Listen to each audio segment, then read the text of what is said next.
Elhamdülillahi Rabbil alemin ve salatu ve selamu ala Resulina Muhammedin ve ala alihi ve ashabihi ecmain.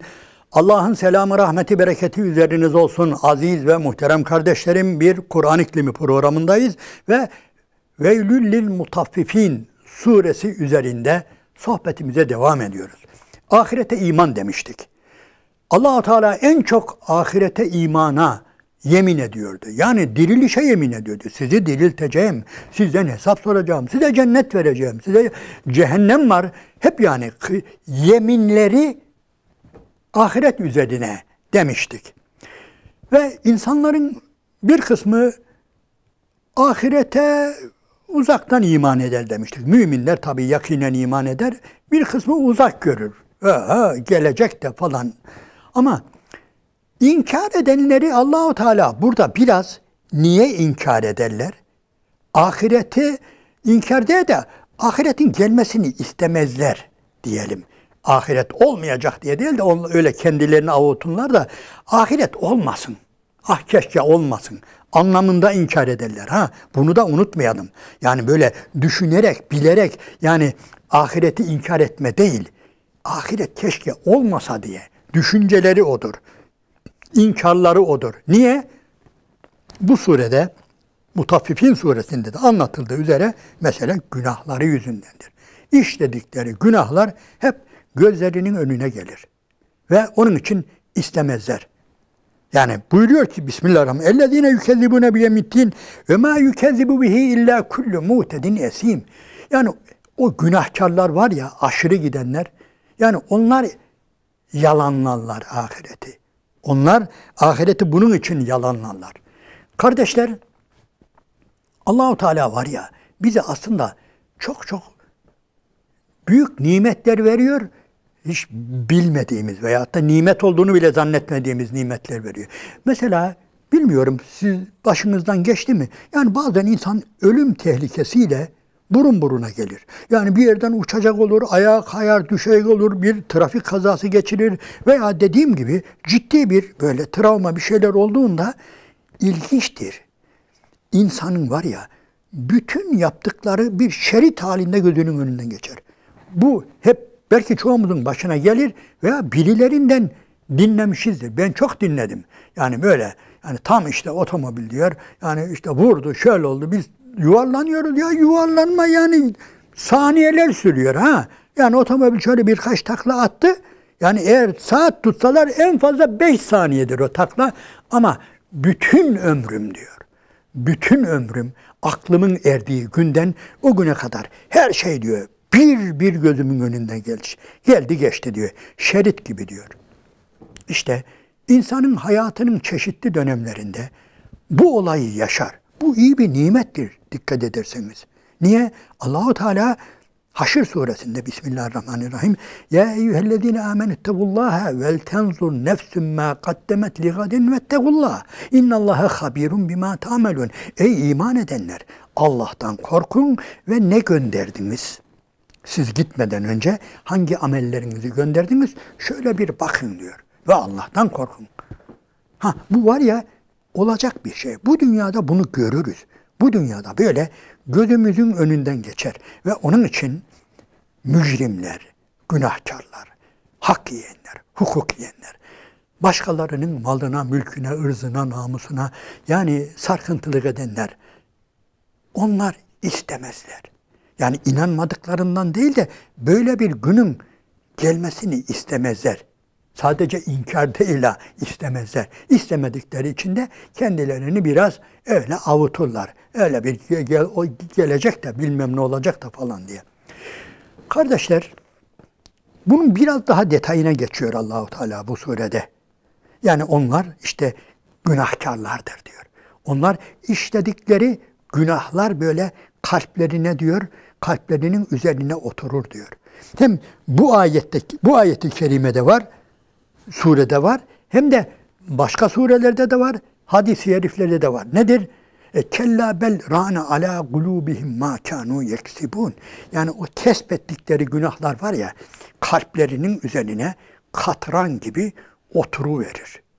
Bir hadisi şerifte Efendimiz Aleyhisselatü Vesselam buyuruyor ki bu ayeti kerimeyi de yani Efendimiz öyle ya bizden iyi anladığı için belki bu ayeti anlatırken veyahut da başka bir sohbetinde bir kul diyor bir günah işlediği zaman bir mümin bir günah işlediği zaman diyor o diyor kalbinin üzerine bir yani siyah bir nokta olarak konu verir diyor. Eğer diyor onu anlarsa, ondan rahatsız olursa, rahatsız olması lazım öyle değil mi? Biz bile yani dikkat edin yani eğer temiz bir camımız varsa mesela bir cep telefonumuz şöyle eğer üzerinde bir tane özür dilerim böyle bir sinek pisliği veyahut da böyle şu mercimek falan büyük de yani daha küçük en küçük noktalar var ya kalemin ucu kadar öyle bir şey görsek bile hemen ne yaparız? Rahatsız oluruz. Onu sileriz. Bu insanın yapısında vardır bu. Hemen onun oradan gitmesini ister o lekenin. İnsanın kalbi aslında ilk yaratılışta pırıl pırıldır. Ayna gibidir. Temizdir. İşte bir günah işlediği zaman diyor Peygamber Aleyhisselatü Vesselam o diyor günah varır diyor. O kalbinin üzerine diyor konar diyor. Eğer diyor pişman olur anlarsa hemen tevbe eder onu diyor oradan siler diyor. O pişmanlık tevbe onu silmektir. Tekrar eski haline getirir. Hiç konmamış gibi Allah'ın izniyle. Yeter ki pişman olsun. Yeter ki eyvah desin. Yeter ki ben ne yaptım eyvah desin. Ağlasın bitti o onu siler. Yok eğer aldırış etmezse diyor bir daha günah işler, bir daha günah işler ve o siyahlar çoğalır diyor. Ve bir gün öyle bir hale gelir ki orada diyor simsiyah olur. Hatta orada daha önce parıl parıl bir aynaydı olduğunu bile unutur diyor. Orada hep böyle siyah bir yer zanneder diyor. Ne acı bir olay biliyor musunuz? Ve artık nedir? Bu adama ne günah, ne pişmanlık, ne günah hiçbir şey yani tesir etmez. Ve işte böyle birisi ahirette çıkmayı, Allah-u Teala'nın huzuruna çıkmayı kesinlikle istemez. Çünkü günahı onun kalbine böyle çöküvermiştir. Simsiyah katran oluvermiştir, çöküvermiştir. İşte ahireti reddedenlerin, inkar edenlerin yani durumu bundan dolayı yoksa zekasının, aklının falan eksikliğinden değil. Hesap kötü de onun için. İşler kötü. İşler kötü. Yarın yani vardığı yerde işler kötü olduğunu görür, anlar ve hiç o dallara basmaz. Ne ölüm yani ne ölümden bahsedilmesini ister ne bir şeyden bahseder. Yani işte biz biraz işte hocayız ya. Yani mahallemizde, çevremizde yani bir cenaze vuku bulduğunda varırız, otururuz, sohbet ederiz. Tabii ister istemez yani ölümden bahsederiz. Şundan bunu sadece cenazelerde de başka zamanlarda yani madem ki Allah-u Teala bize bu Kur'an'ı öğrenmeyi nasip etti. Biz de bu Kur'an'dan insanlara yani anlatırız. Ölümden de anlatırız. Fakat orada bulunanlar yani tabii bizim düzenlediğimiz bir sohbet değil de rastgele bizim de bulunduğumuz bir yer. Hasbelkader biz de orada bulunuyoruz. Ben hemen bakarım var ya orada bazıları böyle ya hocam ya ne ya ölümden şurada güzelce oturuyoruz ya çayımızı içiyoruz moralimizi bozuyorsun ya bırak başka şeylerden bahset hocam. Aynen böyle. Niye? İşler kötü. Çekin günü gelmiş ödenecek. Karşılığında bir şey yok. Sen adama habere çekten bahsediyorsun. Ne yapacaksın, ne diyeceksin? Adam işte polise giderse, adam işte savcılığa giderse, yok efendim oğlunu alır gelirse falan. Şimdi sen durmadan bunlardan bahsediyorsun. Ondan sonra adamın tabii nedir? Morali bozuktur, konuşmak istemez. Hesap. Aynen böyle muhteremler. Yani ahireti reddeden insanlar zannetmeyin ki böyle düşündü, taşındı, ölçtü, biçti, yok olacak. Öyle değil. İşler kötü onun için. Ondan sonra ama bir insanın yatırımı Hazreti İsa öyle buyuruyor. Hazreti İsa Aleyhisselam hazineniz neredeyse diyor. Yüreğiniz oradadır diyor. Orada olur diyor. Hazineniz neredeyse yüreğiniz orada olur diyor. Eğer sen diyor yani hazineyi göklere göndermişsen, yani Allah'a göndermişsen, ahirete göndermişsen nedir? orayı istersin. Yani aynen ben bunu anlatırken işte başa örnek veremem de diyelim ki ya sen yani köyde yaşıyorsun ama kafaya koymuşsun ben bu tarlaları satacağım. Bu hayvanları da satacağım. Ben buradan ya işte şu kadar yılımı verdim bir şey yok. Ben İstanbul'da gittim araştırdım orada işte şu hayvanları satarsam şu kadar dönüm tarlayı da satarsam hisseme düşen ben orada işte şöyle bir oraya ufaktan da olsa bir mağaza açıyorum. İşlek bir yer ayarladım bilmem ne yaptım ve diyelim ki yaptın sattın hatta gittin orada en son geldin köyde dolaşıyorsun. Yani bir vedalaşayım benim köyüm bir daha geldim şöyle falan. Sen istediğin kadar köyde dolaş kalbin İstanbul'da. O tuttuğun kiraladığın dükkan var ya oraya bir an evvel varmak ve bir an evvel tezgahı kurup öyle. Ahirette böyledir. Eğer güzellikleriniz varsa, iyilikleriniz varsa zaten eğer düşünelim biz onun için çalıştık zaten diyorsanız yani Allah'ın izniyle ahireti niye inkar edeceksiniz ki? Niye inkar edeceksiniz ki? Yani insan kendi kendini inkar eder. Yani olacak şey de. Onun için muhteremler iman ayrı bir olay. İman kalbin meselesidir. Zekanın meselesi değildir. İnsan zekasıyla ahireti bulamaz. İnsan zekasıyla hiçbir şey bulamaz. Ama dünyada yapacağı güzel şeyleri bulur. Şeytanlıkları da bulur tabii. Dünyaya ait şeyleri bulur. Ama ahireti ancak önce bir peygamber verecek. Bir peygamber gelecek, beşir, nezir bize müjde verecek. Bizi korkutacak, uyaracak ve biz de ona inanacağız. Gayba inanacağız. İnşallah bu olaya, gayba imana biraz daha dönmek istiyorum başka zaman. Niye biliyor musunuz? Şunun için.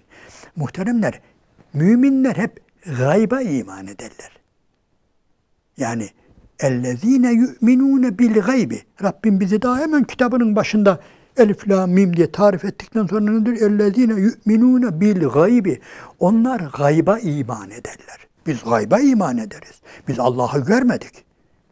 Ama iman ediyoruz. Biz melekleri görmedik. Ama iman ediyoruz.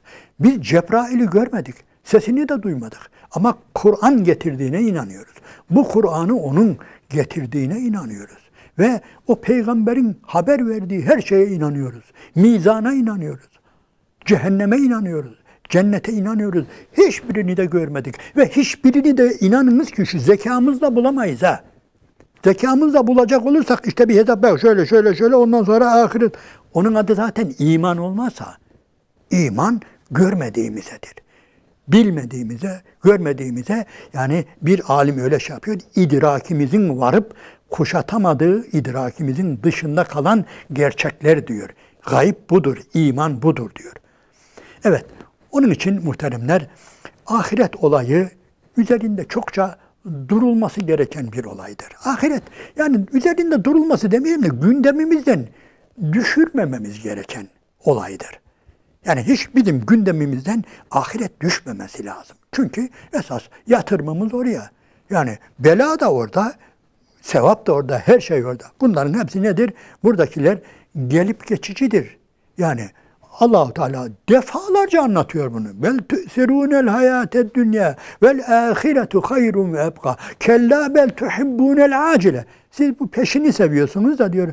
Evet dünyanın sözden söze geçiyoruz da dünyanın en aldatıcı yönü ne biliyor musunuz muhterem kardeşler? Peşin de onun için Peşin. Biraz peşinliği bizi şey yapıyor. Hep her şey gözümüzün önünde öyle. Halbuki düşüneceğiz. Yani akıl, geçen bir misal vermiştim bir yazımda da, yani iki tane çocuklar oynaşıyorlar da şöyle birisi dikkatimi çekti diyor. Yani çok ilginç bir çocuktu diyor. Böyle öteki çocukların içinde gözleri fıldır fıldır dönüyor, işte koşuyor falan, cevap veriyor falan. Şöyle bakınca onun hocası diye şöyle baktı bana, dedi ki diyor, çok zekidir o. Aynen öyle. Çok zekidir. Fakat akıllı değildir dedi diyor. Allah Allah. Çok zekidir. Akıllı değildir. Ne demek? Şu demek dedi. Bak çağırayım onları. Bir başka çocukla çağırmış. Gelin bakayım şöyle oturun. Beni dinleyin demiş. elini cebine soktu diyor. Birkaç yüzlük para çıkarttı. Dedi ki samimi olarak konuşuyorum çocuklar. Size şimdi şunu mu vereyim? O birkaç yüz lirayı. Şimdi size bunu mu vereyim? Yoksa bu dursun. Cebinden bir otomobil anahtarı çıkarıyor.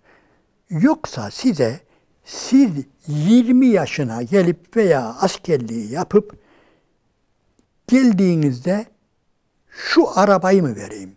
Veririm ha. Biliyorsunuz ben sözümün eriyim. Veririm dese. İşte bu zeki dediğim çocuk diyor, aldı diyor, parayı aldı. Yani sen bana bugün onu ver, önemli 20 falan. Halbuki akıllı olan onu alırdı, öyle değil mi? Veya bir ev anahtarı. Ama yok, onun gözü nedir? Hemen ya cips alacak ya bilmem ne alacak. Bu ya işte o da zeka ile, yani zeka ile iman bulunmaz. Akılla, akıl imanın yeridir. Ayrı bir konudur. Muhterem kardeşler, işte biz bunları düşünmeliyiz ve biz hep ahireti tercih etmeliyiz. Zaten Hazreti Ayşe validemiz buyuruyor ki, ya Resulallah, akıllı kimdir diyor. Çok önemli. Akıllı kimdir?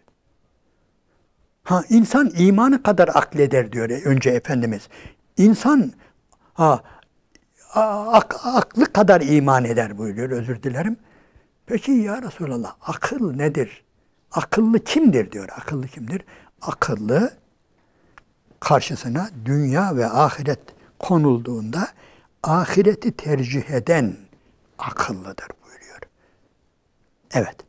Onun için Rabbim durmadan bunu tekrar ediyor. Kitabının her yerinde ve ileyhil masir ve ileyhin nuşur ve ileyhi turcaul umur. Ona gideceksiniz. Dönüş onadır. Varış onadır. Her yerde ya, öyle ki sayısız ayeti kerime bize hep işaret olarak ahireti işaret ediyor. Ve ahireti hep gözümüzün önünde, gündemde bulundurmamızı. Daha önceki sohbetin birinde şunu söylemiştim.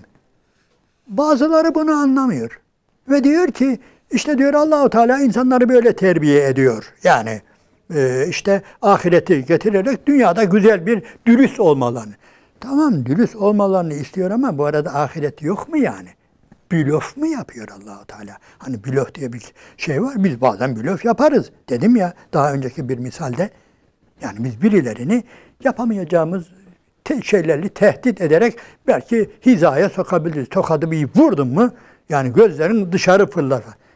Yapar mıyız öyle bir şey? Yok. Ama çocuğu korkutabiliriz. Çocuk da korkabilir.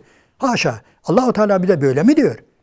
Sizi böyle bir cehennem hazırlarım. Yok, yarattım diyor ya. Yemin ediyor. Ve lekad zera'na li cehenneme kesira minel cinni vel ins.